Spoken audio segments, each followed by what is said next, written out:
nyato ada kapura dua. Kapura dua. Wala tok. Siapa nak kasih sini? Lama.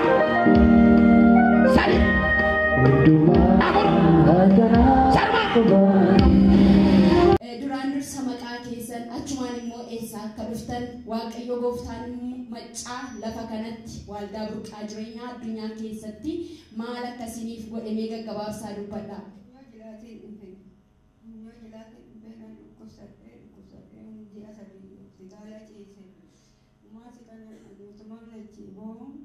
Namni kadhatuwa namni kadhataa wajjin jiraan warra ta'u jaalatan ijoollee abbumti jirtan harkisaan ageessa annan fayyaa jetti jedhe annaan dhufuu namni waaqaanaa kadhate kiniini maal akkatti baadhee dhufe kiniinicha addasii fi liqibsine nan gati annaa tokko darbu ani nan gata silaalee gooftaa qollibee kana narraa fuudhan dadhabeera Mokani gairas kan jareras dadhabeesarsi meena gaggeessi Mokani najiraachisi jennaan najiraachisee yoo nagaye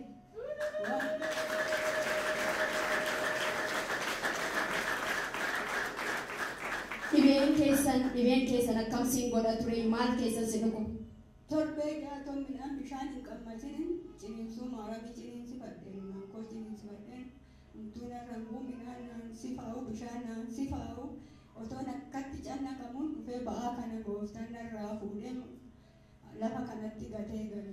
Waaqayyoof galatatu ta'a. Haleluuyaa sabaa namarraa namaaf fuudhee nama boqochiisu Waaqayyootiif galata. Ciisee waaqa ammamtuu natti jiru baay'ee karaa kana kan nama nafsii qabu dhufee kana namiidha.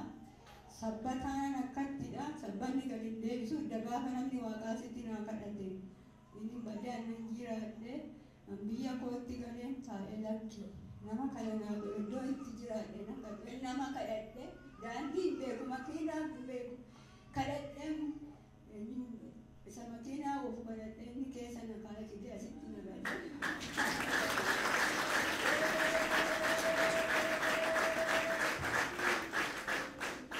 Mana yaalaa yeroo sinii deemtan maal inni dhibeen keessan siniin jedhan? Kasmarii jedhe garaa keessaa fincaana ittisee fincaana adda bahuu didee jedha. Quba kana na nyaataa bineensa akkatti na butataa kana achi madaana taasisee madaana taasisee na luqqise. Dandee miilaan jabduu dandee miilaan afaan hin kennu. Isarraa Waaqayyoon hambisee na fayyise kun ammaa.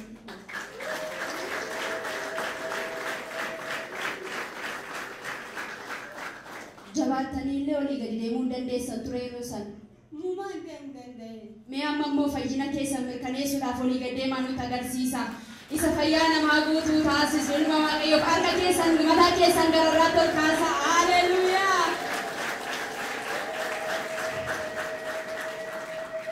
Yesuus keenya kaansarii irraas akkasumatti bilisa nama baasa.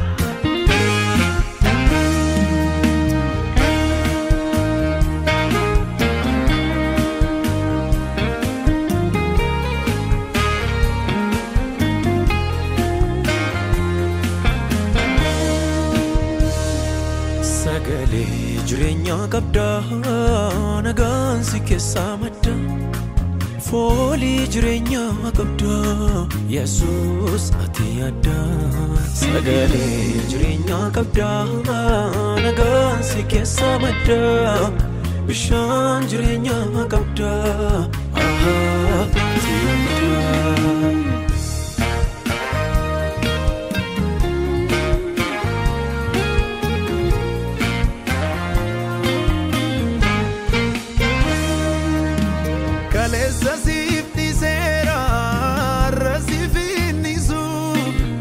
Sana si fobsera kana si finumsu no fesibrata be romnanjete beta baina rarake yerondana ba na fayisuke akan dugabahu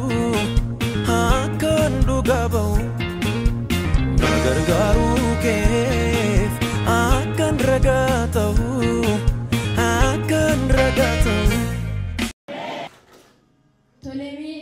dursee maqaa kee achumaan immoo isa waaqayyo isaaniif godhee situ gara kanatti akka isaan dhufan godhee fayyisuun waaqayyo lafa kana akka jiru situ dhugaa ba'ee fi achitti waaqayyo ba'a keessan sinirraa fuudha in fayyitu jettee amantiidhaan gara lafa kanaatti fiddee yeroo duraa akkam isaan godhaa amma immoo idda fayyanii immoo jijjiiramni isaanii akkami maal fakkaata?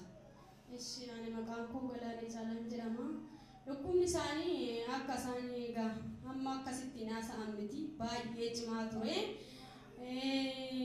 Asii kooyee kochee ilma isaaniitu jira achi fidanii jechuudhaan dhageenye achiin adaadaan koo tokko isaan akka hokoodha na guddisanii akkuma haadhaatti na guddisanii jechuudha na dawwaltee dhukkubsatanii as jiru naan jettee achumaanan dhaqee gaafa naqu baay'ee bakka isa dubbatamuu danda'amu miti in jiraatu jedhee yaadeen gallee jechuudha gaafa sana baay'ee dhukkubaa kaansariidha jedhanii mana yaalaa gaafa geessanii hospitaala jira jedhamu kan gillitti kan isaan yaalchisaa turanii daqiiqaa tokko keessatti qorichi bitamu 10,000 fa'aatiin bitamaa jechuudha. Achiin opereeshinii gochuudhaaf gaafa ka'anii dhiigni isaanii ol ba'ee as keessas immoo ixiitu jira kanaaf opereeshinii gochuun hin danda'amu jedhanii qoricha dhiigacha gadi buusuuf kennama. Qorichicha gaafa liqibsanii jilbaan deemu jechuudha baay'ee inni kubaa dhiiga ol deebisaa midhaan immoo hin nyaatan biddeen ruubii gimmaashayyuu fixanii jechuudha baay'ee kubaa faana callaqamanii ani galee kan inni gaafa sana taa'uu dadhabe hin fayyu jedhee waanan keessa qoottamanuu fi isaanis immoo chaarchii yoon naqee nan fayyaa waldaa nageessaa waan jedhanii fi galeeni adaadhaa kootiif dawalee ishiin beekteedha isaan immoo nama waaqayyoon qaban miti. Manuma yaalaatti kamaan qoricha sanarra dhaabatanii liqimsaa jedhuun isaan immoo gaafa liqimsanii amma du'a dirrasii gahu jechuudha. Galateeffannaa waggaa 8ffaarraa fidaa jedheeni ishiin biyya waan galtee fi fidee egaa wasilli koo asitti natti kenne waldaa fidee dhufee jechuudha. Waldaan guutee jira daasii keessa teenyee achiin raajii lallabanii raawwatanii warra dhukkubsatan as waaman achiin dhufanii kadhatanii fi midhaan hin nyaatan jedheera achiin guyyicha taa'uus hin danda'anii ciisanii turuus hin danda'anii cannaqaa bakka garaan hin ciniina gaafa sana ta'anii turanii raajii dhumarratti misaa kana too nyaatiin hin bayyinaa warra dhukkubsatuuf illee hin fayyisaa warra midhaan isin oollee isin nyaatamaa jedhan achiin dhudhannee biddeen fudhannee akkuma namaatti fudhatanii taa'anii nyaatanii biddeen ruubii hin nyaatan jechuudha dhugaa waaqayyooti. Achiin bishaan asitti qammasanii kadhatanii fi xiqqoo ishiin taragaaga'anii biddeenicha nyaatanii bakka sagantaa raawwannee sa'aatiis raawwannee gaafa galuuf jennu achi baanee akkamii midhaan nyaattan isin cannanneen jedheen innaa kaanii gaafa akka isaan ol waan beekuuf jechuudha. Lakki nagaa kootii homaayyuu hin taane nagaa kooti bakka isa nyaadheen mana asii baay'ee jedhan. Achiin achi gallee jijjiiramacha gaafa isaan galanii jedhan isaanis hin arganii midhaan illee nyaachuutti ka'anii isaan biratti ammas deebisanii natti fidanii jechuudha guyyaa maaksanii ammas deebisanii fidee kadhatanii fi raajiin ammayyuu jijjiirama argeeraa jedhanii nasitti jechuudha. Achiin finnee ammas finnee kamisa galgala bishaan bitadhaati kootaa irratti asinii kadhadhaa jedhanii biyya deemuudhaaf egaa. Achi maqaa hin fayyanii qaqaroonii har'a yoo dhiigni isaanii ol ka'ee borummoo geessinee opereeshinii goona jedhu gadi bu'aa jedhanii gaafa laalan gaafa sana jedhan ol ka'a gaafa tokko immoo gadi bu'aa jechuudha. Sana booda gaafa asitti kadhatamee fi galanii dhaqanii ilaalamanii nagaa ta'anii jedhan deebi'aniituma bakka nagaa ta'anii dhiigni ol ka'uu sin sirratee garaan isaanii sin fayyee qoricha immoo fidanii jechuudha. Ana biratti fuula koo biratti fayyeera naannan dhukkubu jedhanii dhoskanii gatu achittis dhoskanii gataa turanii jechuudha. Edda kadhatamee fi hin liqimsin sana booda bakka hin fayyanii nagaa ta'anii opereeshinii ta'uu isaanii sin hafee kaansariin jedhame kunis hin dhabame kanaaf waaqayyoon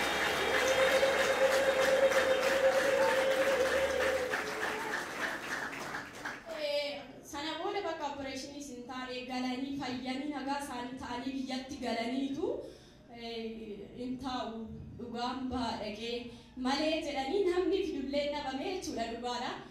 Dhufanii makiinaa keessa kaa'anii gaggeessanii achiin har'anaa dawwalanii akkasitti dhufanii jiru naan jedhani. Duraan natti manii garuu namni fidu waan dhabameef hin hafan jedhee yaade har'a fidanii natti kennanii kanaaf dhugaa waaqayyo ba'uu dhufanii waaqayyo fayyaa isaanii nagaa isaanii guutuu deebisee isa nama galataan godhe waaqayyoon nu kadhate.